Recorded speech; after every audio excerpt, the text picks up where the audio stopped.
ವಂದೇ ವಂದ್ಯಂ ಸದಾನಂದಂ ವಾಸುದೇವಂ ನಿರಂಜನಂ ಇಂದಿರಾಪತಿ ಮಾತ್ಯಾದಿ ವರದೇಶ ವರಪ್ರದಂ.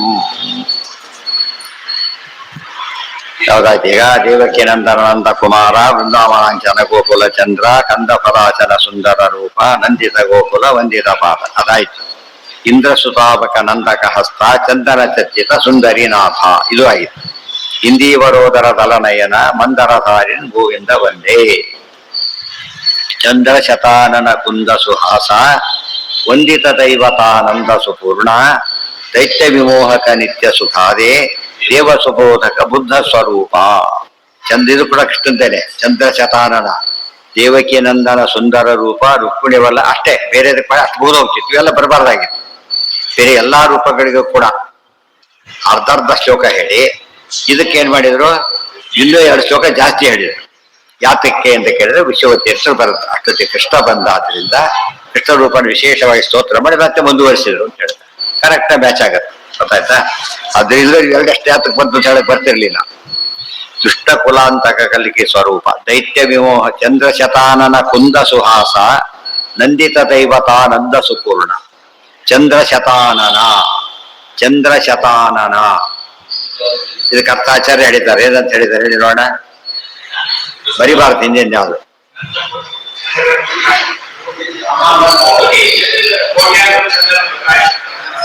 ಸ್ಮರೇತ ಯಾಮಿನೀನಾಥ ಸಹಸ್ರಾಮಿತ ಕಾಂತಿ ಅದು ಬಂದಿದೆ. ಸಹಸ್ರಾಮಿತ ಕಾಂತಿ ಯಾಮಿನೀನಾಥ ಚಂದ್ರನಿಗಿಂತ ಭಾರಿ ಕಡೆ ಜಾಸ್ತಿ ಅಂತ ಹೇಳಿದ್ರಿಂದ ಚಂದ್ರ ಶತಾನನ ಕರೆಕ್ಟ್ ಆಯ್ತು. ಇಲ್ಲಿ ಶಬ್ದಕ್ಕೆ ಏನಂತ ಅರ್ಥ ಮಾಡ್ಬೇಕು? ಅನಂತ ಅಂತ ಮಾಡಬೇಕು. ಅದು ಬಂದಿದೆ. ಸ್ಮರೇತ ಯಾಮಿನ ಸಹಸ್ರಾಮಿತ ಕಾಂತಿ ಅಂತ ಹೇಳಿದ್ರಿಂದ ಇದು 100 ಅಂತ ಅರ್ಥ ಮಾಡಬಾರ್ದು. ಚಂದ್ರ ಶತಾನನ ಕುಂದ ಸುಹಾಸ, ಇದರಿಂದ ದೇವರು ಎಷ್ಟು ದೊಡ್ಡವನು ಅಂತ ಅರ್ಥ, ಎಷ್ಟು ಆನಂದ ಕೊಡ್ತಾನೆ. ಈ ಚಂದ್ರಿಗೆ ಎಷ್ಟು ಖುಷಿ ಕೊಡೋ ಶಕ್ತಿ ಇದ್ರೆ ದೇವರಿಗೆ ಅದೇ ಆಗಿರುತ್ತೆ. ಕುಂದ ಸುಹಾಸ ಅಂದ್ರೆ ಏನು? ಕುಂದ ಸುಹಾಸ, ಕುಂದ ಅಂದ್ರೆ ಜಾಜಿ ಹೂವು ಬೆಳ್ಳಗಿರುತ್ತೆ. ಸೊ ಅದು ಭಾಷೆ ಜಾಜಿ ಹೂವು ಇರುತ್ತೆ, ಬೆಳ್ಳಗಿರತಕ್ಕಂಥ ನಗು. ಮಂದಹಾಸನ್ನ ಕರೆಯೋದು ಆ ರೀತಿ ಕರೆ. ಮಂದಹಾಸದಲ್ಲಿ ನೋಡಿದವ್ರಿಗೆ ಖುಷಿ ಆಗುತ್ತೆ. ಮಂದಹಾಸ ಅಪಹಾಸ ಮಾಡಿದಾಗ ದುಃಖ ಆಗುತ್ತೆ. ಗಟ್ಟಿಯಾಗಿ ಜೋಕ್ ಕೇಳಿದಾಗ ಅದು ನಗುದಲ್ಲಿ ಬಹಳ ವೆರೈಟಿಗಳು. ಜೋಕ್ ನಗು ಬೇರೆ, ಕೆಲಸ ಆಗಿದ್ದಾಗ ನಗು ಬೇರೆ, ಒಳ್ಳೆ ವಿಷಯ ಆದ್ರೆ ಅನುಭವದ ನಗು ಬೇರೆ, ಇನ್ನೊಬ್ರು ಅಪಹಾಸ್ಯ ಮಾಡೋ ನಗು ಬೇರೆ, ಜೋಕ್ಸ್ಗೆ ಏನೇನೋ ತೋರಿಸ್ತಾರೆ. ಅದ್ರ ಹಾಸದಲ್ಲೇ ಬೇಕಾದಷ್ಟು ವೆರೈಟಿಗಳಿದೆ. ಇದರಲ್ಲಿ ಏನಿದೆ? ಕುಂದ ಸುಹಾಸ, ಕುಂದ ಪುಷ್ಪದ ಸುಹಾಸ ಅಂತ ಕಾಣಿದಾಗ ಅದು ಹಲ್ಲು ಪೂರ್ತಿ ಸ್ವಲ್ಪ ಕಾಣಿಸುತ್ತೆ. ಗೊತ್ತಾಯ್ತಾ? ಸುಹಾಸ ಮುಖ ಅರಳಿದೆ. ಅದರಿಂದಾಗಿ ಅಲ್ಲಿ ಸಾಮಾನ್ಯ ಬಿಡಿ ಇರೋದ್ರಿಂದ ಜಾಜಿ ಹೂವು ಅಂತ ಕರೀತಾರೆ. ಆ ಅರ್ಥದಲ್ಲಿ ದೇವರ ಆನಂದ ಆಗಿದೆ ಅಂತ. ಆನಂದ ಏನಂತ ಕರೀತಾರೆ ಗೊತ್ತಾ? ಆನಂದದ ಆನಂದ. ನೆನ್ಪಿರ್ಬೇಕು. ಏನೂ ಇಲ್ಲ ಮುಖದಲ್ಲಿ. ಆದ್ರೆ ಮಗು ಹಾಲು ಕುಡಿಸಿದ ತಕ್ಷಣ ಏನ್ ಮಾಡತ್ತ? ಅದು ಒಂಥರ ಸಂತೋಷ ಪಡುತ್ತೆ. ಅದೇನದು? ಹೊರಗಿಂದ ಅಲ್ಲ, ಅದೆಲ್ಲ ಕೂಡ ತನಗಾದ ಸಂತೋಷ ಅಭಿವ್ಯಕ್ತಿ ಮಾಡುತ್ತೆ. ಅದು ದೇವರ ಆನಂದ, ಸ್ವರೂಪದ ಆನಂದ ತೋರಿಸ್ತಾ ಇದ್ದಾರೆ ಅಂತ ಅರ್ಥ. ದೇವರ ಬಿಗಿ ಮುಖದಲ್ಲಿ ತೋರಿಸ್ಬಾರ್ದು. ನಮ್ಮಂತೆ ಆಗ್ಬಿಡ್ತಾರೆ ದೇವರ. ಆ ರೀತಿ ತೋರಿಸಿದ್ರೆ ಸರಿ ಹೋಗೋದಿಲ್ಲ. ಕುಂದ ದೊಡ್ಡದಾಗಿ ತೋರಿಸ್ಬಾರ್ದು. ಇಷ್ಟೇ ಆಚಾರ್ಯ ತಂತ್ರಸಾರದಲ್ಲಿ ಹೇಳ್ಬೇಕಾದ್ರೆ ತುಟಿಗಳ ಮಧ್ಯೆ ಸ್ವಲ್ಪ ಜಾಗ ಇರಬೇಕು. ಬಿಗದ ತೋರಿಸ್ಬಾರ್ದು, ಪೂರ್ತಿ ತೋರಿಸ್ಬಾರ್ದು, ಪೂರ್ತಿ ಮಾತು ತೆಗಿಸ್ಬಾರ್ದು, ಮುಚ್ಚಬಾರ್ದು. ಸ್ವಲ್ಪ ಇಷ್ಟು ಮಾತ್ರ ಬರಬೇಕು. ಅದು ಬರಬೇಕು. ಅದಿದ್ರೆ ಸರಿ ಹೋಗುತ್ತೆ. ಮುಗುಳ್ನಗೆಯಲ್ಲೂ ಕೂಡ ಮುಗುಳ್ ಅಂದ್ರೆ ಸ್ವಲ್ಪ ಅಂತ ಅರ್ಥ. ಇದು ದೃಷ್ಟ. ಅದಕ್ಕೆ ಯಾವುದಕ್ಕೂ ಕಂಪೇರ್ ಮಾಡಬೇಡಿ ಅಂತ ಹೇಳಿದ್ರೆ ಕುಂದ ಸುಹಾಸ ಅಂತ ಹೇಳಿ ಅದು ತಲೆಯಲ್ಲಿರ್ಬೇಕು. ಅದು ಹೊರಗಿನಿಂದ ಕಾಣೋದಲ್ಲ. ಆ ಸುಖದ ಅನುಭವವನ್ನೇ ನಾವು ಅಭಿವ್ಯಕ್ತಿ ಮಾಡೋ ರೀತಿ ಅದು. ಇದು ಸೂಪರ್ ಆನಂದ. ಅದಕ್ಕೆ ಹಿಂದೆ ಕೂಡ ಹೇಳ್ಬೇಕಾದ್ರೆ ಅಂತ ಹೇಳಿದ್ರು, ಮಂದಸ್ಮಿತ ಮಧೀಶಿತು ಪೂರ್ಣಾನನ್ಯ ಸುಖೋದ್ಭಾಸಿ ಮಂದಸ್ಮಿತ ಮಧೀಶಿತು. ಪರಮಾತ್ಮನ ಮಂದಸ್ಮಿತ ನೋಡಿದಾಗ ಅವ್ರು ಎಷ್ಟು ಸುಖವಾಗಿದ್ದಾರೆ ಅಂತ ಅರ್ಥ ಆಗುತ್ತೆ ಅಂತ ಹೇಳ್ತಾರೆ. ಪೂರ್ಣ ಅನನ್ಯ ಸುಖೋದ್ಭಾಸಿ, ಸುಖವನ್ನು ಅರ್ಥ ಮಾಡ್ಕೊಳ್ಳೋಕೆ ದೊಡ್ಡ ಇದು ಅವಕಾಶ. ಪೂರ್ಣಾನನ್ಯ ಏನ ಅದೇ ನೋಡಿದ್ರು. ನೋಡಿದಾಗ ಆನಂದವಾಗತ್ತೆ. ಆನಂದ ಕಂಡ ಸ್ವಲ್ಪ ಆನಂದ ಆಗತ್ತೆ. ಹೌದು. ಕುಂದ ಸುಹಾಸ ಕುಂದ ಸುಹಾಸ ವಂದಿತ ದೈವತ ನಂದಿತ ದೈವತ ಆನಂದ ಸುಪೂರ್ಣ. ನಂದಿತ ದೈವತ ಕಟ್ ಮಾಡ್ಬೇಕಂತ. ನಂದಿತ ದೈವತ ಎಲ್ಲಾ ದೇವತೆಗಳನ್ನು ಆನಂದ ಪಡಿಸಿದವನ್ನೇ. ಎಲ್ಲಾ ದೇವತೆ ಆನಂದ ಪಡಿಸ್ಬೇಕಾದ್ರೆ ಇವರಿಗೆ ಜಾಸ್ತಿ ಆನಂದ ಇರಬೇಕು. ಪರಮಾತ್ಮ ಆನಂದ ಹೈಯೆಸ್ಟ್ ಅಂತ ಹೇಳೋದಕ್ಕೆ ನಂದಿತ ದೈವತ. ಆನಂದ ಸುಪೂರ್ಣ, ಆನಂದದಿಂದ ಪರಿಪೂರ್ಣನಾದವ. ಗೊತ್ತಾಯ್ತಾ? ಇದು ಬಹಳ ಮುಖ್ಯವಾದ ಅಂಶ. ಒಟ್ಟೇನಾಯ್ತು? ಆನಂದ ಪಡಿಸಿದ. ನಂದನ ಬೇರೆ, ನಂದಿತ ಬೇರೆ. ನಂದನ ಆನಂದ ಕೊಡುವವನು, ನಂದಿತ ಆನಂದ ಕೊಟ್ಟವನು, ಕ್ಯಾಶಿವರು. ದೈತ್ಯ ವಿಮೋಹಕ ನಿತ್ಯ ಸುಖಾದೆ. ಅದಿಷ್ಟು ಯಾವ್ದು ಕೃಷ್ಣಾವತಾರ ಮುಗಿತೀಗ. ಗೊತ್ತಾಯ್ತಾ? ಪೂರ್ತಿ 3 ಶ್ಲೋಕ ಫುಲ್ ಹಿಡ್ದಾಗ 2.5 ಶ್ಲೋಕ ಎಕ್ಸ್ಟ್ರಾ ಇದೆ, 2 ಎಕ್ಸ್ಟ್ರಾ. ದೈತ್ಯ ವಿಮೋಹ. ಈಗ ಬುದ್ಧ ರೂಪ ಯಾವ ಎಲ್ಲಿ ಬಂತು? ಪಶ್ಚಾತ್ ಪೂರ್ವ ವರ ನರಸಿಂಹ ವಾಮನ ಪರಶುರಾಮ ರಾಮ ಕೃಷ್ಣ ಬುದ್ಧ ಕಲ್ಕಿ. ಗೊತ್ತಾಯ್ತಾ? ರಾಮ ಇಬ್ರು, ಪರಶುರಾಮ ಶ್ರೀರಾಮ ಇಬ್ರು, ಆಮೇಲೆ ಕೃಷ್ಣ, ಆಮೇಲೆ ಬುದ್ಧ ಕಲ್ಕಿ. ಇಲ್ಲಿ ಬಲರಾಮನ ಸೇರಿಸ್ತಾರಲ್ಲ ತಪ್ಪು. ಆಚಾರ್ಯ ದಶಾವತಾರ ಸ್ತೋತ್ರ ಬರಲಿಕ್ಕೆ ಇನ್ನೊಂದು ಕಾರಣ ಅಂದ್ರೆ ಅದರಲ್ಲಿ ಬಲರಾಮನ ಸೇರಿಸಬಾರದು ಅಂತ ಹೇಳೋದು ತೋರಿಸ್ಬೇಕಾಗಿ. ಪುರಾಣದಲ್ಲಿ ಎಲ್ಲ ಕಡೆ ಹಾಗೆ ಸರಿಯಾಗೇ ಬರುತ್ತೆ. ತುಂಬಾ ಜನ ಇಂಥ ಕುರ್ಚಿ ಮಾಡ್ಬಿಟ್ಟು ಇದು ಹೆಚ್ಚು ಪಾಪ್ಯುಲರ್ ಮಾಡ್ಬಿಡ್ತಾರೆ. ಹಾಗಾಗಿ ಏನಾಗುತ್ತೆ, ತಪ್ಪು ತಿಳ್ಕೊತಾರೆ. ಅದು ಆಗಬಾರ್ದು ಅಂತ ಹೇಳಿ ಇನ್ನು ಹೇಳ್ತಾರೆ. ಆ ಕನಕದಾಸರ ಬಗ್ಗೆ ಒಂದು ವಾದ ಇದೆ. ಅವರು ಶ್ರೀ ವೈಷ್ಣವರು ಅಂತ ಒಂದು ವಾದ ಮಾಡೋರು ಇದ್ದಾರೆ. ಆದರೆ ಕನಕದಾಸರಷ್ಟು ದಶಾವತಾರ ಸ್ತೋತ್ರ ಬರೆದವರಿಲ್ಲ. ಬಹಳಷ್ಟು ದಶಾವತಾರ ಸ್ತೋತ್ರ ಬರ ಕನಕದಾಸರು.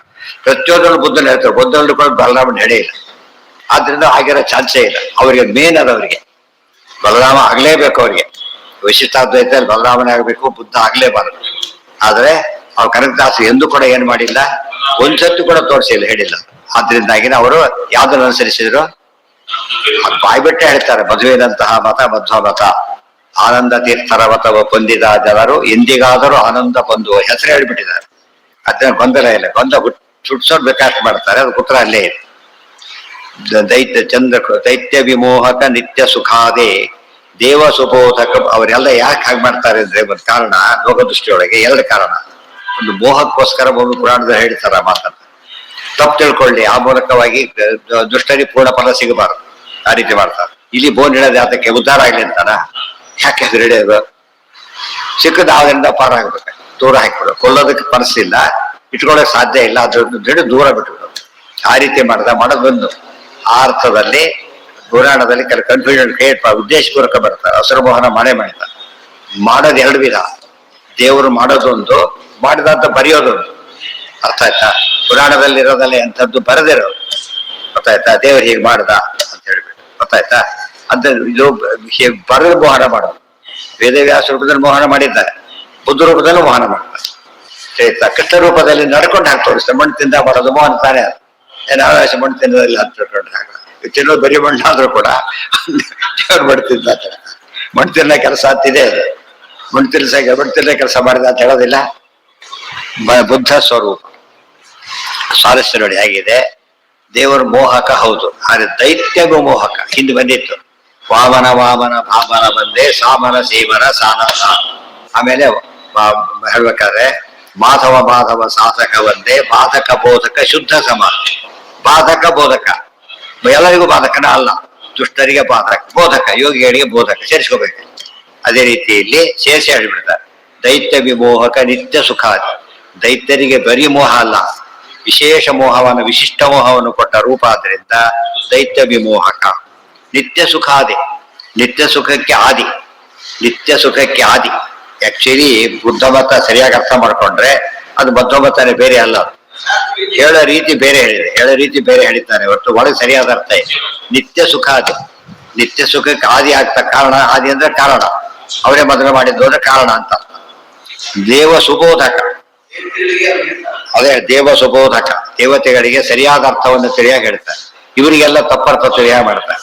ಬುದ್ಧ ಸ್ವರೂಪ ನ್ಯಾಚುರಲ್. ಅವರು ಮನೇಲಿ ಕೀ ಕೊಡ್ಬೇಕಾದ್ರೆ ಎಲ್ಲರಿಗೂ ಕೀ ಕೊಡೋದಿಲ್ಲ, ಒಬ್ಬನಿಗೆ ಕೊಟ್ಟರೆ ಅವ್ನು ಟಾರ್ಗೆಟ್ ಮಾಡ್ತಾರೆ ತಕ್ಷಣ.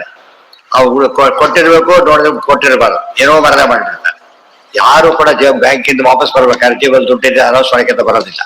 ಯಾರೋ ಬಂದು ನೋಡಿದ್ರು ಕೂಡ ಇಲ್ವಲ್ಲ, ಯಾರೋ ನೋಡ್ಬೇಕು, ನಾನು ನೋಡಿಲ್ಲ ಅಂತ ಹೇಳ್ತಾರೆ. ಯಾತಕ್ಕೆ ಅಂದ್ರೆ ಸೇಫ್ ಆಗಿ ಹೋಗ್ಬೇಕಾಗಿದೆ. ಫಸ್ಟ್ ಅದು ಕಂಡೋರು ಹೊಡ್ಕೊಂಡು ಹೋಗ್ಬಾರ್ದು. ಇಷ್ಟಾದ್ರೂ ಹೊಡಿತಾರೆ ಅಂದ್ಮೇಲೆ ಹುಷಾರಿರ್ಬೇಕು. ಆ ರೀತಿ ಮಕ್ಕಳಿಗೆ ಮೋಸ ಮಾಡ್ತಾರೆ. ಗೊತ್ತಾಯ್ತಾ? ಬ್ಲೇಡ್ ಇದೆ, ಕೈ ಇರಿಸ್ಕೊಂಡ್ಬಿಡ್ತಾರೆ. ಈಗ ಅದು ಕಾಯಿಗೆ ಇಟ್ಕೊಂಡೋಗ್ತು ಅಂತ ಹೇಳ್ಬೇಕು. ಯಾಕೆ ಇಲ್ದವ್ರಿಗೆ ಅದೇನಾಗುತ್ತೆ, ಅದಕ್ಕೆ ಒಳ್ಳೇದಾಗಬೇಕು. ಅದಕ್ಕೆ ಕೈ ಕೈಕೊಂಡ್ಬಿಡುತ್ತೆ. ಅವ್ರ ಸುಳ್ಳು ಹೇಳ್ತಾರೆ. ಇದೆಲ್ಲ ಹೇಳ್ತಾರೋ ಇಲ್ಲೋ? ಸುಳ್ಳು ಹೇಳೋದು ಇಬ್ಬರಿಗೆ, ಯೋಗ್ಯರಿಗೂ ಸುಳ್ಳು ಹೇಳ್ತಾರೆ, ಅಯೋಗ್ಯರಿಗೂ ಸುಳ್ಳು ಹೇಳ್ತಾರೆ. ಮಕ್ಕಳ ಅಯೋಗ್ಯರಾಗಿದ್ರು ಕೂಡ ಯೋಗ್ಯರು ತಿಳ್ಕೊಂಡೆ ಮೋಸ ಮಾಡಿ, ಯಾಕಂದ್ರೆ ಹಾಳಾಗಬಾರ್ದು ಅವನು. ಅರ್ಥ ಆಯ್ತಾ? ಆ ಅರ್ಥದಲ್ಲಿ ದೈತ್ಯ ಮೋಹನವನ್ನ ಮಾಡಿದಾಗ ಪರಮಾತ್ಮ ಸುರಮೋಹನವನ್ನು ಮಾಡ್ತಾನೆ ಅಂತ ಹೇಳ್ತಾರೆ. ಹೇಳಿದ ಆಚಾರ್ಯ ಬರೆದಿದ್ದಾರೆ, ಯೋಗ್ಯರಿಗೂ ಮೋಹ ಉಂಟು ಮಾಡ್ತಾನೆ. ಯಾತಕ್ಕೆ ಅಂದ್ರೆ ಅವ್ರ ಮುಕ್ತಿ ಇನ್ನೂ ಆಗ ಯೋಗ ಬಂದಿಲ್ಲ, ಸ್ವಲ್ಪ ಡಿಲೇ ಆಗ್ಬೇಕು. ಸಂಶಯ ಬಂತಲ್ಲ, ಅದಕ್ಕಾದ್ರೆ ಮುಂದಿನ ಜನ್ಮ ಪ್ರವಚನೆ ಮಾಡೋಕ್ಕೋಸ್ಕರ. ಅದ್ರ ಬರೀ ದುಷ್ಟರಿಗೆ ಅಷ್ಟೇ ಮೋಹನ ಅಲ್ಲ, ಶಿಷ್ಟರಿಗೂ ಮೋಹ ಮಾಡ್ತಾನೆ. ಇದು ಬಹಳ ಇಂಟ್ರೆಸ್ಟಿಂಗ್. ನಾವು ಮನೆಯಲ್ಲಿ ಮಕ್ಕಳಿಗೆ ಮಾಡೋದು ಎಲ್ರಿಗೂ ಗೊತ್ತಿದೆ. ಗೊತ್ತು, ಮಕ್ಕಳಿಗೆ ಕಾಣಾಗಿಡೋದಿಲ್ಲ, ಕೊಡೋದಿಲ್ಲ. ಸ್ವಿಚ್ ಕೂಡ ನೆಲದಕ್ಕೆ ಸ್ವಿಚ್ ಯಾರು ಇಡಲ್ಲ. ಯಾಕೆ ಗೊತ್ತಾ? ಓದ್ತಾ ಬರ್ತಾ ಹಾಕಿದ್ರು ಕೂತ್ಕೊತಾರೆ ಹುಡುಗರು. ಸ್ವಲ್ಪ ಮೇಲೆ ಇಡುತ್ತೆ, ಅಷ್ಟೊತ್ತಿಗೆ ಅವ್ರಿಗೆ ಗೊತ್ತಿರುತ್ತೆ ಏನಂತ. ತೀರಾ ಬೇರೆ ಬಿಟ್ಟು ಯಾರು ಹಾಕ್ಲಿಕ್ಕೆ ಬರಲ್ಲ. ಸ್ವಲ್ಪ ಆಪ್ಟಿಮಲ್ ಮೇಲೆ ಇಡ್ತಾರೆ. ಅವು ಕೆಳಗೆ ಮೇಲೆ ಹಿಡಿದಕ್ಕಾದ್ರೆ ಅದೇ ಕಾರಣ. ಮಕ್ಕಳು ಮಿಸ್ಯೂಸ್ ಮಾಡ್ತಾರಲ್ಲ, ತೆಗೆದು ಕೈ ಇಟ್ಬಿಟ್ರೆ ಕಷ್ಟ. ಫ್ಲಗ್ ಎಲ್ಲ ಮಾಡ್ಬಿಟ್ರು ಅಂತ ಗೋವಿಂದ ಆಡ್ತಾ ಕೊಟ್ರೆ ಕೈ ಇಟ್ಕೊಂಡು.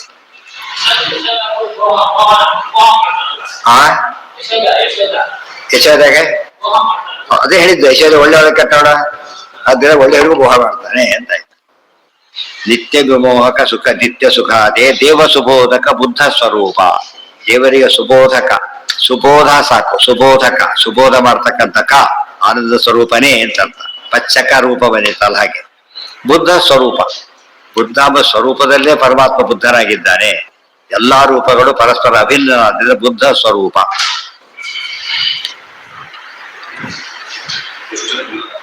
ದುಷ್ಟ ಕುಲಾಂತಕ ಕಲ್ಕಿ ಸ್ವರೂಪ ಧರ್ಮ ವಿವರ್ಧನ ಮೂಲ ಯುಗಾದೆ. ಕಲ್ಕಿ ದುಷ್ಟ ಕುಲಾಂತಕ ಕಲ್ಕಿ ಸ್ವರೂಪ ಧರ್ಮ ವಿವರ್ಧನ ಮೂಲ ಯುಗಾದೆ. ದುಷ್ಟ ಕುಲ ಅಂತಕ, ದುಷ್ಟರ ಕುಲವನ್ನು ಏನ್ ಮಾಡ್ತೇನೆ ನೀನು? ಯಮ. ಅಂತಕ ಅಂದ್ರೆ ಯಮ. ದುಷ್ಟ ಕುಲಕ್ಕೆ ಯಮ ಸದೃಶನಾದವನು ನೀನು. ದುಷ್ಟ ಕುಲಾಂತಕ ಕಲ್ಕಿ ಸ್ವರೂಪ ಧರ್ಮ ವಿವರ್ಧನ ಮೂಲ ಯುಗಾದೆ. ಕಲ್ಕಿ ಸ್ವರೂಪ ಧರ್ಮ ವಿವರ್ಧನ ಮೂಲ ಯುಗ. ಕಲ್ಕಿ ಸ್ವರೂಪ ನೀನು, ಧರ್ಮ ವಿವರ್ಧನ. ಕಲಿಕೆ ಅಂದ್ರೆ ಗೊತ್ತಾರ್ಥ? ಕಲಿಯನ್ನ ಬಂಧಿಸಬಹುದು, ಕಲಿಯನ್ನ ನಾಶ ಮಾಡೋನು ಅಂತ. ಕಲಿಯಷ್ಟು ಕಾತ್ಕಾರತ ಏವ ಕಲ್ಕಿ, ಕಲಿ ನಾಶ ಮಾಡೋನು ಅಂತ. ದುಷ್ಟ ಕುಲಾಂತಕ ಕಲಿಕೆ ಸ್ವರೂಪ ಧರ್ಮ ವಿವರ್ಧನ, ಧರ್ಮವನ್ನ ವರ್ಧನ ವಿವರ್ಧನ, ಧರ್ಮವನ್ನು ಭಾರಿಯಾಗಿ ಬೆಳೆಸ್ತಾನೆ ಪರಮಾತ್ಮ ಆ ರೂಪದಿಂದ. ಮೂಲ ಯುಗಾದೆ. ವಿವರ್ಧನ ಶಬ್ದಕ್ಕೆ ವರ್ಧನ ಶಬ್ದಕ್ಕೆ ನಾಶ ಅಂತಾನು ಅರ್ಥ ಇದೆ. ಅವರಿಗೆ ಪಾಲಿಗೆ ಧರ್ಮ ನಾಶ ಆಗ್ಬೇಕು, ಅವ್ರ ಪಾಲಿಗೆ ಹಾಗೆ ಮಾಡ್ತಾರೆ. ಇವ್ರ ಪಾಲಿಗೆ ಧರ್ಮ ಬೆಳಿಬೇಕು, ಎರಡನ್ನೂ ಮಾಡ್ತಾನೆ. ವಿವರ್ಧನ ಮೂಲ ಯುಗಾದೆ. ಮೂಲ ಯುಗಾದೆ, ಮೂಲ ಯುಗಾದಿ, ಮೂಲ ಊರ್ಧ್ವ ಮೂಲ ವಧಶಾಖಂ. ಮೂಲ ಅಂದ್ರೆ ಎಲ್ಲದಕ್ಕೂ ಕಾರಣ. ಯುಗಾದೆ ಯುಗಕ್ಕೆ ಕಾರಣ, ಪ್ರವರ್ತಕ, ಕಾಲ ನಿಯಾಮಕ ಅಂತ ಅರ್ಥ. ಮೂಲ ಯುಗಾದೆ. ಮೂಲ ಯುಗ ಅಂದ್ರೆ ಕೃತಯುಗ. ಅದಕ್ಕೆ ಯಾಕೆ ಅಂದ್ರೆ ಯಾವಾಗ ಕಲಿಕಿನಾಮಕ ಪರಮಾತ್ಮ ಈ ಕಲಿ ನಾಶ ಮಾಡಿಬಿಡ್ತಾರೆ, ಆಗ ಅದು ಏನ್ ಶುರುವಾಗುತ್ತೆ? ಕೃತಯುಗ ಮೂಲ ಯುಗ, ಮೊದಲ ಯುಗ ಅದು ಶುರುವಾಗುತ್ತೆ. ಕೃತಯುಗ ಆರಂಭ ಮಾಡಿದ್ರು ಮತ್ತೆ ಅಲ್ಲೆಲ್ಲ ಪ್ರತಿ ಕಲಿಯುಗದ ಕೊನೆಗೆ ಸರ್ವನಾಶ ಆಗೋದಿಲ್ಲ. ಇವರಂತೂ ದಿನ ಬೆಳಗಾರ ಹೋಗ್ತಾನೆ ಇರ್ತಾರೆ, ಹೇಳ್ತಿರ್ತಾರೆ ಹೋಗ್ಬಿಡುತ್ತೆ ಅಂತ. ಪೂರ್ತಿ ಹೋಗೋದೇ ಇಲ್ಲ. ಅದು ಹೋಗೋದು ಮಹಾ ಪ್ರಾಣಿಗಳಲ್ಲಿ ಮಾತ್ರ. ಇದರೆಲ್ಲ ಬಲವಂತರ ಜಾಸ್ತಿ ಹೋಗುತ್ತೆ. ಉಳಿದಂತೆ ಚೇಂಜ್ ಆಗುತ್ತೆ ಅಷ್ಟೇ. ಗೊತ್ತಾಯ್ತಾ? ಹೇಗೆ ಚೇಂಜ್ ಆಗುತ್ತೆ ಅಂತ ಕೇಳಿದ್ರೆ, ಎಲ್ಲ ಜನಗಳಿರ್ತಾರೆ, ಸ್ಲೋಲಿ ಎಲ್ಲ ಬದಲಾಗಲಿಕ್ಕೆ ಶುರುವಾಗ್ಬಿಡುತ್ತೆ. ಗೊತ್ತಾಯ್ತಾ? ಇವತ್ತು ಏನೇ ಹಾಕಿಲ್ಲ, ಪೈ ಬೆಳೆಸ್ಬಿಡ್ತಾರೆ. ನೋಡಿದ ತಕ್ಷಣ ಏನು ಫಲ ಸಿಗಲ್ಲ, ಬಟ್ ಏನ್ ಶುರುವಾಗುತ್ತಾಗ್ಲೇನೆ ಬೆಳೆ ಶುರುವಾಗ್ಬಿಡು. ಕೃತಯುಗದ ನೇಚರ್ ಎಲ್ಲ ಬರಕ್ ಶುರುವಾಗ್ಬಿಡು. ಅಟ್ಟಕ್ಕೆ ರಾಜ ಬರ್ತಾನಂತ, ದೇವಾಪಿ ಬರ್ತಾನೆ, ಆ ರಾಜ ಬರ್ತಾನೆ, ರಾಜನ ಚೇಂಜ್ ಆಗ್ಬಿಡ್ತಾನೆ. ಅಲ್ಲಿ ಧರ್ಮ ಬೇಡ, ಫುಲ್ ಕ್ಲೈಮ್ಯಾಕ್ಸ್ ಹೋಗ್ಬಿಡು. ಅದಕ್ಕೇನು ಮೂಲ ಆದಿ ಕಾರಣ ನೀನೇನೆ. ಕೃತಯುಗ ಮೊದಲನೇ ಯುಗ ಅದೇನೆ. ನಾರಾಯಣಾಮಲ ಕಾರಣ ಮೂರ್ತೆ. ಇದೆಲ್ಲ ಹೇಳಿಬಿಟ್ಟು ಎಲ್ಲದಕ್ಕೂ ಕಾಮನ್ ಇದು. ದಶಾವತಾರ ಮುಗಿತಾರೆ ಹುಡಿ, ಎಲ್ಲರಿಗೂ ಕಾಮನ್ ಈಗ. ನಾರಾಯಣ ಅಮಲ ಕಾರಣ ಮೂರ್ತೆ, ನಾರಾಯಣ ಅಮಲ ಕಾರಣ ಮೂರ್ತೆ, ನಾರಾಯಣ ಅಮಲ ಕಾರಣ ಮೂರ್ತೆ. ಬೇಕಾದ್ರೆ ಬಿಡಿಸು, ಹೇ ನಾರಾಯಣ. ಎಲ್ಲ ರೂಪಕ್ಕೂ ನಾರಾಯಣ. ಅಮಲ, ಮಲ ಅಂದ್ರೆ ದೋಷ, ಅಮಲ ನಿರ್ದೋಷ ನಿರ್ಮಲ. ಕಾರಣ ಮೂರ್ತೆ, ಎಲ್ಲದಕ್ಕೂ ಕಾರಣವಾದ ರೂಪ ಉಳ್ಳವನೇ. ಇನ್ನೊಂದು ಅರ್ಥ ಅಮಲ ಕಾರಣ. ಮತ್ತೆ ಪರಮಾತ್ಮ ಅಮಲ ಕಾರಣ, ನಿರ್ಮಲ ಕಾರಣ. ಈ ಮಣ್ಣೆಲ್ಲ ಉಪಾದಾನ ಕಾರಣ ಟ್ರಾನ್ಸ್ಫಾರ್ಮ್ ಆಗುತ್ತೆ, ನಿಮಿತ್ತ ಕಾರಣ ಟ್ರಾನ್ಸ್ಫಾರ್ಮ್ ಆಗೋದಿಲ್ಲ. ಅದು ಅಮಲ ಕಾರಣ. ಅಮಲ ಕಾರಣ ಮೂರ್ತೆ ಪೂರ್ಣ ಗುಣಾರ್ಣವ ನಿತ್ಯ ಸುಖ. ಮೂರ್ತಿ ಅಂತ ಹೇಳಿದ್ರಿಂದ ಪರಮಾತ್ಮ ಸಾಕಾರ, ನಿರಾಕಾರ ಅಲ್ಲ. ಪೂರ್ಣ ಗುಣಾರ್ಣವ, ಪೂರ್ಣ ಸಮುದ್ರ. ನಾರಾಯಣಾಯ ಪರಿಪೂರ್ಣ ಗುಣಾರ್ಣವಾಯ. ಪೂರ್ಣ ಗುಣಾರ್ಣವ, ಪೂರ್ಣ ಗುಣಗಳಿಂದ ತುಂಬಿರೋ ಸಮುದ್ರ ನೀನು. ನಿತ್ಯ ಸುಬೋಧ, ನಿತ್ಯದಲ್ಲೂ ಕೂಡ ಒಳ್ಳೆ ಜ್ಞಾನ ಹೊಂದಿರೋನು ಕೊಡುವವನು. ಎರಡು ಕೂಡ ಇಟ್ಕೊಂಡಿರ್ತಾನೆ, ಕೊಡಬೇಕು ಅಂತೇನಿಲ್ಲ ಇದ್ರೆ. ಯಾರು ಹೇಳಿದ್ರೆ ನಿಮ್ಗೆ ಯಾಕೆ ಹೇಳ್ಬೇಕಾದ್ರೆ ಬೋಧೋಯ್ತು ಅಷ್ಟೇ. ಹಾಗಲ್ಲ, ನಿತ್ಯರು ಕೂಡ ಸುಬೋಧ, ಒಳ್ಳೆ ಜ್ಞಾನ ಹೊಂದಿದವನು, ಒಳ್ಳೆ ಜ್ಞಾನ ಕೊಡುವವನು ಕೂಡ. ನಾರಾಯಣ ಮಲ ಕಾರಣ ಮೂರ್ತೆ ಕಾರಣ ಕಾರಣ ಪೂರ್ಣ ಗುಣಾರ್ಣವ ನಿತ್ಯ ಸುಬೋಧ. ಕಾರಣ ಪೂರ್ಣವರೆಣ್ಯ ಮೇಲೆ ಬಂದಿದೆ. ಕಾರಣ ಪೂರ್ಣವರೆಣ್ಯ ಅದ್ರಲ್ಲಿ ಕೇಶವನಾಮದಲ್ಲಿ ಬಂದ ಹೇಳಿದ್ದಾರೆ. ಇಲ್ಲಿ ಪೂರ್ಣ ಗುಣಾರ್ಣವ ನಿತ್ಯ ಸುಬೋಧ ಬಿಡಿಸಿ, ನಿತ್ಯ ಸುಬೋಧ ಹಾಗೂ ಬಿಡಿಸ್ಬೋದು. ನಿತ್ಯೋ ನಿತ್ಯಾನಾಂ ಚೇತನಶ್ಚೇತನಾನಾಂ ನಿತ್ಯ ಸುಬೋಧ, ಒಳ್ಳೆಯ ಜ್ಞಾನದಿಂದ ಕೂಡಿದವನೇ. ಪೂರ್ಣ ಬಿಡಿಸ್ಬಿಟ್ಟು ಗುಣಾರ್ಣವ ಅಂತೂ ಬಿಡಿಸ್ಬೋದು. ಹಾಗೇನೆ ಪೂರ್ಣಭೇದ. ನಾರಾಯಣ ಅಮಲ ಹಾಗೂ ಬಿಡಿಸ್ಬೋದು. ಅವನ ಕಾರಣ ಮಾಡಬಹುದು, ಅವನ ಕಾರಣ ಮೂರ್ತಿನೂ ಮಾಡಬಹುದು.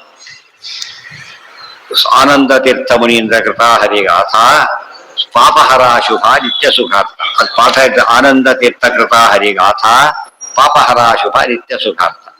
ಮುನೀಂದ್ರ ಶಬ್ದಕ್ಕೆ ಅರ್ಥ ಹೇಳಿದೆ. ಮುನೀಂದ್ರ ರುಜುಗಳು. ಮುನೀಂದ್ರ ಅಂದ್ರೆ ರುಜು ಪುಂಗವರು. ಇಮಿಡಿಯೇಟ್ಲಿ ಅವರು ಬ್ರಹ್ಮದೇವರಾಗ್ತಾರ, ಆದ್ರೆ ರುಜು ಪುಂಗವ. ಆನಂದ ತೀರ್ಥ ಮುನೀಂದ್ರ ಕೃತಾ ಹರಿಗಾಥ ಪಾಪಹರ ಶುಭ ನಿತ್ಯ ಸುಖಾರ್ಥ. ಏನಾಗುತ್ತೆ ಇದರಿಂದ? ಹರಿಗಾಥ, ಗಾಥಾ ಸ್ತೋತ್ರ, ಗೀತಿ ಗಾಥಾ ಎಲ್ಲ ಸ್ವಲ್ಪ ವೆರೈಟಿಗಳು ಸ್ತೋತ್ರದಲ್ಲಿ. ಗಾಥಾ ಗುಬ್ಬಿ ಸೇರ್ತಕ್ಕಂಥ ಸ್ತೋತ್ರ. ಹರಿಗೀತಿರಿಯಂ ಪರಮಾಧಾರತ, ಅದು ಗೀತಿ ಸೇರೋದು. ಇದು ಏನಿದೆ ಪ್ರಯೋಜನ ಅಂದ್ರೆ ಪಾಪಹರ, ಪಾಪವನ್ನು ಪರಿಹಾರ ಮಾಡುತ್ತೆ. ಪಾಪಹರ, ಪಾಪನ ಓಡಿಸ್ಬಿಡುತ್ತೆ. ಶುಭ, ಅತ್ಯಂತ ಶುಭವನ್ನು ಉಂಟು ಮಾಡುತ್ತೆ. ಪಾಪಹರ ಅನಿಷ್ಟ ನಿವಾರಕ, ಶುಭ ಇಷ್ಟ ಪ್ರಾಪಕ. ಶುಭ ಬೇಕಾದ್ರೂ ಅಶುಭ ಹೋಗ್ಬೇಕಾದ್ರು. ಅದಕ್ಕೆ ಪಾಪಹರ. ಶುಭ ಅಂದ್ರೆ ಪುಣ್ಯಕರ ಅಂತ ಅರ್ಥ. ಪಾಪಹರ ಪುಣ್ಯಕರ. ನಿತ್ಯ ಸುಖಾರ್ಥ ಅಷ್ಟೇ ಅಲ್ಲ, ನಿತ್ಯ ಸುಖ ಅಂದ್ರೆ ಮೋಕ್ಷ. ಅರ್ಥ ಅಂದ್ರೆ ಪ್ರಯೋಜನ, ಮೋಕ್ಷನೂ ಸಿಗುತ್ತೆ ಇದಕ್ಕೆ ಅಂತ ಹೇಳಿ. ಸರಿಯಾಗಿ ಓದಿದ್ರೆ ಏನಾಗುತ್ತೆ? ಇದರಿಂದ ಮುಕ್ತಿಗೆ ದಾರಿ ಆಗತ್ತೆ, ಚಿಂತನೆ ಮಾಡ್ತಾ ಮಾಡ್ತಾ ಹೋದಂತೆ. ಪಾಪಹರ ಶುಭ ನಿತ್ಯ ಸುಖಾರ್ಥ. ಪಾಪಹರ ಶುಭ ಅನಿತ್ಯ ಸುಖಾರ್ಥ ಕೂಡ ಆಗುತ್ತೆ ಬಿಡಿಸಿದ್ರೆ. ಅನಿತ್ಯ ಸುಖಾರ್ಥ ಅಂದ್ರೇನು? ಇಲ್ಲೂ ಒಳ್ಳೇದಾಗುತ್ತೆ ಅಂತ, ವೈಕುಂಠಕ್ಕೆ ಹೋದ್ಮೇಲೆ ಅಂತಲ್ಲ, ಇಲ್ಲೂ ಒಳ್ಳೇದಾಗತ್ತೆ, ಅಲ್ಲಿ ಹೋಗಿದೆ. ಅನಿತ್ಯ ಸುಖಾರ್ಥ ಅಪಿ ಅಂದ್ರೆ ನೋಡಿ, ಇವೆಲ್ಲ ಪರಲೋಕ ಅಂತ ಹೇಳ್ತೀರಿ. ಸದ್ಯ ಇವತ್ತಿಂದ ಹೇಳ್ರಿ, ಒಂದು ವಾರ ಬಿಟ್ಟು ಬಂದ್ಮೇಲೆ ಮಂಡಿಗೆ ಊಟ ಹಾಕ್ತೀನಿ, ಉಪವಾಸ ಕೂತೀರಿ, ಅದ್ರ ಬೇಡ, ಇವತ್ತು ಗಜ್ಜಿ ಕೊಡಿ ಸಾಕೋತಿ. ಅಲ್ಲಿವರೆಗೆ ಏನ್ ಮಾಡ್ಬೇಕು? ಮುಕ್ತಿ ಆದ್ಮೇಲೆ ಪೂರ್ತಿ ಸುಖ. ಇಲ್ಲಿ ಗತಿ ಏನು ಅಂದ್ರೆ ಅದು ಸಿಗುತ್ತೆ. ಯೋಚನೆ ಮಾಡ್ಬೇಕು. ನಿತ್ಯ ಸ್ಪೆಷಲ್ ಇರೋಲ್ಲ, ಅವತ್ತು ಸ್ಪೆಷಲ್ ಇರುತ್ತೆ ಅಂದ್ರೆ ಆಗ. ಆದ್ರಿಂದ ಎರಡಕ್ಕೂ ಅನ್ವಯ. ಇದು ಸಂತಾನ ಸಂಪತ್ ಪರಿಶುದ್ಧ ಭಕ್ತಿ ವಿಜ್ಞಾನ ವಾಗ್ದೇಯ ಇವೆಲ್ಲ ಏನಿವೆಲ್ಲ ಸಂತಾನ ಪರಿಶುದ್ಧ ಭಕ್ತಿ ಒಳ್ಳೇದೆ, ಆದ್ರೆ ಸಂತಾನಾದಿಗಳೆಲ್ಲ ಇಹದ್ದಾಸ್ತಾ ಇದೆ. ಆದ್ರಿಂದ ಎರಡು ಸಿಗುತ್ತೆ. ಅನಿತ್ಯ ಸುಖಾರ್ಥನ ಹೌದು, ನಿತ್ಯ ಸುಖಾರ್ಥನ ಹೌದು. ಜ್ಞಾನ ಸಂತ ಅದೇ ಹೇಳಿದ, ಎರಡು ಮಿಕ್ಸ್ ಮಾಡಿಬಿಟ್ಟಿದ್ದಾರೆ ಅದರಲ್ಲಿ. ಎರಡು ಮಿಕ್ಸ್ ಆಗಿದೆ. ಇಲ್ಲೇನಾಗಿದೆ ಅಂದ್ರೆ ಇಲ್ಲೂ ಮಿಕ್ಸ್ ಮಾಡಿದ್ದಾರೆ. ನಿತ್ಯ ಸುಖಾರ್ಥನಾಗುತ್ತೆ, ಅನಿತ್ಯ ಸುಖಾರ್ಥನಾಗುತ್ತೆ. ಯೋಚನೆ ಮಾಡ್ಬೇಡಿ, ಇದು ಸಿಗುತ್ತೆ ಅದು ಸಿಗುತ್ತೆ. ಆಯ್ತಾ? ಪಾಪಹಾರ ಶುಭ ನಿತ್ಯ ಸುಖಾರ್ಥ. ಇನ್ನೂ ಅನೇಕ ಅರ್ಥ ಇದೆ. ಪಾಪಹರ ಆಶುಭ ಅಂತಿದೆ. ಆಶುಭ ಏನು? ಆಶುಭ ಆ ಅಂದ್ರೆ ಜ್ಞಾನ. ಆಶು ಅಂದ್ರೆ ಬೇಗನೆ, ಬೇಗ ಜ್ಞಾನ ಕೊಡುತ್ತೆ, ಬೇಗ ಮಂಗಳ ಉಂಟು, ಬೇಗ ಅದೊಂದು ಅರ್ಥ ಬರ್ಬೇಕು. ಯಾವ ಸಿಗುತ್ತೆ ಅಂತ ಕೇಳಿ ನಮ್ಮೆಲ್ಲ ಇರೋದು ಎಲ್ಲ ಸರಿ ಇದೆ, ಬಹಳ ಡಿಲೇ ಮಾಡಿಕೊಡ್ತಾರೆ. ಇಷ್ಟು ಅಂದ್ರೆ ಬೇರೆಯವ್ರೆಲ್ಲ ಬೇಗ ಕೊಟ್ಬಿಡ್ತಾರೆ. ಇಷ್ಟು ಡಿಲೇ ಕೊಡ್ಬೇಕು. ಗುಂಡಾಗಳೆಲ್ಲ ಅವತ್ತೇ ಸಂಬಳ ಕೊಡ್ತಾರೆ. ಇಬ್ಬರೇ ಸರ್ಕಾರ ಗೊತ್ತಾಗ್ಲಿ ಕಾಯ್ಬೇಕು. ಇಮಿಡಿಯೇಟ್ ಎಲ್ಲಿ ಹೋಗ್ಬೇಕು ಗುಂಡ ಅಂತ ತಿಳ್ಕೊಬಾರದು ಅಂತ ಹೇಳೋದಕ್ಕೋಸ್ಕರ ಆಶುಭ. ಭಾ ಅಂದ್ರೆ ಜ್ಞಾನ. ಭಾಕ್ ಎಷ್ಟು ಅರ್ಥ ಇದೆ? 30 ಅದಿಷ್ಟು ಸೇರಿಸಿ ಹೋಗುತ್ತೆ. ಆಶುಭ ಅದಿಷ್ಟು ಅರ್ಥ, ಆಶೆ ಅದಿಷ್ಟು ಕೊಟ್ಬಿಡ, ಅಷ್ಟು ಶಕ್ತಿ ಇದೆ. ಒಂದು ಆಚಾರ್ಯ ಬರೆಯೋ ರೀತಿ ಹಾಗೆ. ಅವ್ರಿಗೆ ಎಷ್ಟು ಅರ್ಥ ಹಿಡಿದ್ರು ನಾವು ಇನ್ನು ಕಡಿಮೆ ಹೇಳದೆ ಲೆಕ್ಕ, ನೆನಪಿರಿ, ಜಾಸ್ತಿ ಅಲ್ಲ. ಅವ್ರ ಮನಸ್ಸು ಇನ್ನೂ ಭಾರಿ ದೊಡ್ಡದಿದೆ. ಉದಾಹರಣೆ ಒಂದು ₹1 ಕೋಟಿ ಚೆಕ್ ಕೊಟ್ರೆ ಬ್ಯಾಂಕ್ನಲ್ಲಿ ಇಲ್ಲ ಅಂತ ಹೇಳ್ತಾರಲ್ಲ ಹಾಗೆ. ಬ್ಯಾಂಕ್ ಕ್ಯಾಶ್ ಯಾತಕ್ಕೂ ತಗೋಬೇಕಪ್ಪ, ಅದು ಎಕ್ಸ್ಪೆಂಡ್ ನಾ ಮಾಡ್ಕೊತೀನಿ, ಹಣೆ ಬಾರ ಬೇಡ ಕೊಡು, ಇಲ್ಲ ದುಡ್ಡು ಇರೋದಿಲ್ಲ ಎಷ್ಟಂತ ಹೇಳ್ತಾರೆ. ದುಡ್ಡು ಮೊದಲೇ ತಿಳಿಸ್ಬೇಕು, ಮುಂಚೆ ಹೇಳಿ, ಇಲ್ಲ ಸಡನ್ ಆಗಿ ಕೇಳಿದ್ರೆ ಕೊಡಕ್ಕಾಗಲ್ಲ ಅಂತ ಹೇಳ್ತಾರೆ. ಅದು ಆ ದೃಷ್ಟಿಯಲ್ಲಿ ಬ್ಯಾಂಕ್ ಫೇಲ್ ಆಗುತ್ತೆ ಹೊರತು ನಾವು ಚೆಕ್ಕಿ ವ್ಯಾಲ್ಯೂ ಹೋಗ್ಲಿಲ್ಲ. ನಿಮ್ ಚೆಕ್ ಇನ್ವ್ಯಾಲಿಡ್ ಅಂತ ಕರೆಯಲ್ಲ ಅವರು. ಚೆಕ್ ವ್ಯಾಲಿಡ್, ನಮ್ಮಲ್ಲಿ ಅಷ್ಟು ದುಡ್ಡಿಲ್ಲ. ಸೊ ನಮಗೆ ಅರ್ಥ ತುಂಬಾ ಇದೆ, ನಮಗೆ ಅಷ್ಟು ಹೇಳಕ್ ಬರಲ್ಲ ಅಂತ ಹೇಳ್ಬೇಕೆ ಹೊರತು ಮುಗಿಯೋದಿಲ್ಲ. ಅದಕ್ಕೆ ಈ ಅರ್ಥ ಮುಂದೆ ಅವರೇ ಹೇಳ್ತಾರೆ. ಆಚಾರ್ಯ ಅರ್ಥ ಮಾಡ್ಬೇಕು ಅಂತ ಹೇಳ್ತಾರೆ, ಅವರೇ ಹೇಳ್ತಾರೆ. ತುಂಬಾ ಅರ್ಥ ಮಾಡ್ಬೇಕು ಇದಕ್ಕೆ, ಇಲ್ಲದ್ರೆ ಸರಿಯಲ್ಲ. ಇದಕ್ಕೂ ಹೇಳಿದ್ದಾರೆ. ಯಾಕಂದ್ರೆ ಹೇಳ್ಬೇಕಾದ್ರೆ ಏನಂತ ಹೇಳ್ತಾರೆ? ಗ್ರಂಥೋಯಮಪಿ ಬಹುವರ್ಥ ಗೊತ್ತಾಯ್ತಾ? ಭಾಷ್ಯಂಚ ಅತ್ಯರ್ಥ ವಿಸ್ತಾರ ಬಹುಜ್ಞಾ ಏವ ಜಾನಂತಿ ವಿಶೇಷೇಣ ಅರ್ಥಮೇತಯೋ. ಹೆಚ್ಚೆಚ್ಚು ತಿಳಿದವ್ರು ಕೊಟ್ಟು ಹೆಚ್ಚೆಚ್ಚು ಅರ್ಥ ಹೇಳ್ತಾರೆ ಅಂತ ಗೊತ್ತಾ? ರಾಮಾಯಣ ಮಹಾಭಾರತ ಜನ ಓದೋದೇ ಇಲ್ಲ ಫಸ್ಟ್. ಓದ್ಬಾರ್ದವ್ರವ್ರು ಕೆಡಿಸ್ಬಿಡ್ತಾರೆ. ಸರಿಯಾಗಿ ಅರ್ಥ ಹೇಳೋದಕ್ಕೆ ಕೊಟ್ರಿ ಎಷ್ಟು ಒಳ್ಳೊಳ್ಳೆ ಅರ್ಥ ಹೇಳ್ಬೋದು. ಅದು ಎಲ್ಲ ಇರೋದು ಎಲ್ಲಾ ಇರೋರು ಓದ್ಬೇಕಾದ್ರೆ ಒಂದೊಂದೇ ಅಂಗಡಿ ಹರಿದಾಸ ಸಾಹಿತ್ಯನೇ ಇದೆ. ಒಂದ್ ಕಡೆಗೆ ಶಾಸ್ತ್ರ, ಒಂದ್ ಕಡೆಗೆ ಕಾವ್ಯ, ಒಂದ್ ಕಡೆಗೆ ಭಾಷೆ, ಇನ್ನೊಂದ್ ಕಡೆ ಸಂಗೀತ, ಇಟ್ಟಿಟ್ಟಿದ್ದಾರೆ. ಸರಿಯಾಗಿ ಹೇಳೋದು 4 ಗೊತ್ತಿದ್ರೆ ಫಸ್ಟ್ ಕ್ಲಾಸ್ ಅರ್ಥ ಆಗ, ಒಂದು ಗೊತ್ತಿಲ್ಲದವ್ರು ಹೇಳ್ತಾರೆ. ಹಾಗಾಗ್ಬಿಡ ಹರಿದ ಏನ್ ನ್ಯಾಯ ಸಿಗುತ್ತೆ ಅದಕ್ಕೀಗ? ಒಬ್ಬ ಕುರುಡ ರೂಪ ವರ್ಣನೆ ಮಾಡಕ್ ಕೊಟ್ರೆ ಹಾಗಾಗಿ ಅದನ್ನ ಕಂಡುತ್ತಾರೆ ಹೇಳೋದು. ಅದಕ್ಕೆ ಹರಿದಾಸ ಸಾಹಿತ್ಯ ಬಗ್ಗೆ ಒಂದು ಬಹಳ ಸುಲಭ ಅಲ್ಲ ಗೊತ್ತಾಗ ಸರ್. ಇದೆ ಅದೇ ರೀತಿ ದಾಸೋತ್ರ ಇರೋದು, ಇದೇ ಮೂಲ, ಇದರಿಂದ ಬೆಳೆದುವಂತದ್ರಿಂದ ನೋಡಿದ್ರೆ ಎಷ್ಟು ಸುಲಭ ಕಾಣುತ್ತೆ. ಒಳಗೆ ಏನಾಗಿರ್ತದ ಭಾರಿ ದೊಡ್ಡ ಅರ್ಥ ಕೊಡುತ್ತೆ. ಅದೆಲ್ಲ ಯೋಚನೆ ಮಾಡಿ. ಹರಿಗಾಪ ಪಾಪಹರ ಶುಭ ನಿತ್ಯ ಸುಖ ಅಂತ ಇಲ್ಲಿ ಮುಗೀತು. ಸ್ತೋತ್ರ 6ನೇ ಅಧ್ಯಾಯ. ಎಷ್ಟು ಮುಗಿದಾಗೈತೆ ಈಗ? ಅರ್ಧ ಮುಗೀತು 12ರಲ್ಲಿ, ಇನ್ನು ಅರ್ಧ ಇದೆ. ಎಣಿಸ್ಬೇಕಲ್ಲ ಎಷ್ಟು ಮುಗೀತು ಅಂತ. ಅರ್ಧ ಆಯ್ತು. ಈ ನಾಳೆ ಶ್ರೀಸ್ತುತಿ ಅಂತ ಹೇಳೋದು. ಶ್ರೀಸ್ತುತಿ, ಲಕ್ಷ್ಮೀ ಸ್ತುತಿ ಹೇಳೋದೆಲ್ಲ ಚೆನ್ನಾಗಿದೆ. ಯಾರಿಗೂ ಅಭ್ಯಾಸನೇ ಇಲ್ಲ. ಓದಿದ್ರೆ ಎಷ್ಟು ಚೆನ್ನಾಗಿರುತ್ತೆ. ಇಡೀ ಅಂಬರಣಿ ಸೂಕ್ತದ ಅರ್ಥ ಹೇಳ್ತಾರೆ ಆಚಾರ. ಅಂಬರಣಿ ಸೂಕ್ತದ ಅರ್ಥ ಇದೆ, ಗೊತ್ತಾಯ್ತಾ? ಅದು ಟ್ಯಾಲಿ ಮಾಡಿ ಎಲ್ಲ ಟ್ಯಾಲಿ ಆಗ್ತಾ ಹೋಗ್ತದೆ. ನಾಳೆ ಅದನ್ನ ಕಂಟಿನ್ಯೂ ಮಾಡಿ.